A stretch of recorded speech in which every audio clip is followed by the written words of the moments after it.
Savsov zodi kim? U qanday kishi? Uning oila kelib chiqishi zodi qandoq?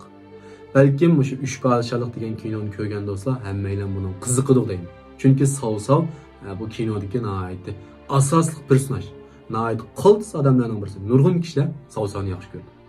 Unda bo'lsa, Savsovning oila kelib chiqishi zodi qandoq? Endi biz oldingi filmimizda shu Shichangshi, ya'ni 10 ag'vat voqeasini so'zladik. Ham ag'vatlarningki huquqining nihoyat zo'rayib ketganligidek bir masalani o'tirib qo'ydik. Endi bu ag'vatlarningki amali nima ish qunda yuqorilab ketdi yoki nima ish qilib amal berildi degan vaqtda o'sha Sharq Xan sulolasi, G'arbi Xan sulolasi vaqtdan boshlab ag'vatlar ma'lum bir ishlar qo'yildigan bo'lgan. Ya'ni ular to'yib ko'rsatsa, ular amal berilgan bo'lganda. Endi o'sha ag'vatlarning orasidan bir kishi bor. Saylun deydigan. Bu odamni menimcha mana tarix o'qigan odam bo'lsa biladi. Bu kishi kim degan vaqtda bu shu qog'oz yasashga qatnashgan, ya'ni qog'oz yasashni ishga oshirgan odam. Tunji qog'ozni davlatimizning to'rtchun kashfiyotning ichida qog'oz yasash bor. Demak bu Saylun degan odam qog'oz yasagan odam bu. Bu Saylun kim degan vaqtda bu bir ag'vat, bir amaliy ag'vat. Demak shunda iqtidorli ag'vatlar paydo bo'lgan. Ham Saylunga o'xshash yana bir ag'vat bor bu yerda. U kim degan vaqtda Savtong. Bu Savtong degan odammi nihoyat donliq, nihoyat iqtidorli ag'vat. Bu 4 podshohga mulozimat qilgan. 4 podshoh. Endi u vaqtlarda podshohlar yosh-yoshlar o'lib ketadigan ish bor. Demak bu nihoyat qiyirg'ich yashagan ham 4 podshohga mulozimat qilganda. Endi o'ylab boqaylik. 4 podshohga mulozimat qilish degan odatdagi odamning qo'ldan keladigan ish emas u. Podshohning yenib turish, yo'lboshining yenib turgan bilan barobar degan gaplar bor-ku. Demak, bu odam ajoyib iqtidorli odam. Endi bu ninki amali nihoyat yuqori, qo'lidanmi ish keladi, boylig'im ajoyib bo'ldi. Lekin ag'vat bo'lganligi uchun bu odamningki balsi yo'q.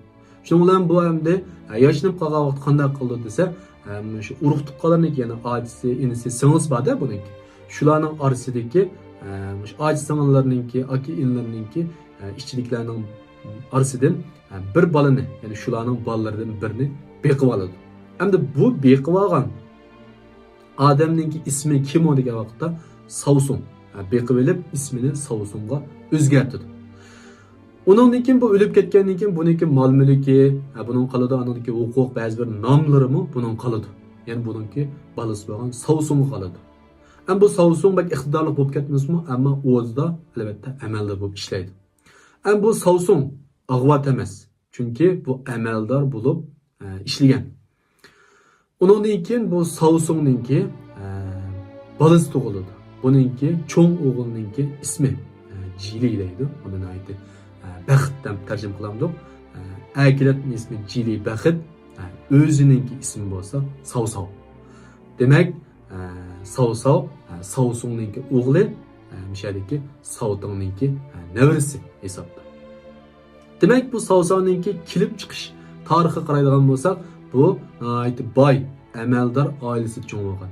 Kichkidan boshlab o'rdagilarga ajoyib yaqin turgan. Buning og'inlaridan masalan Yuanshu deganlar buning kichkidan boshlab cho'ng bo'lgan og'inlari. Ammo shu o'rda turganligi uchun, dadasi amaldor bo'lganligi uchun buningki shu boshqurish jihatdan bo'lsin.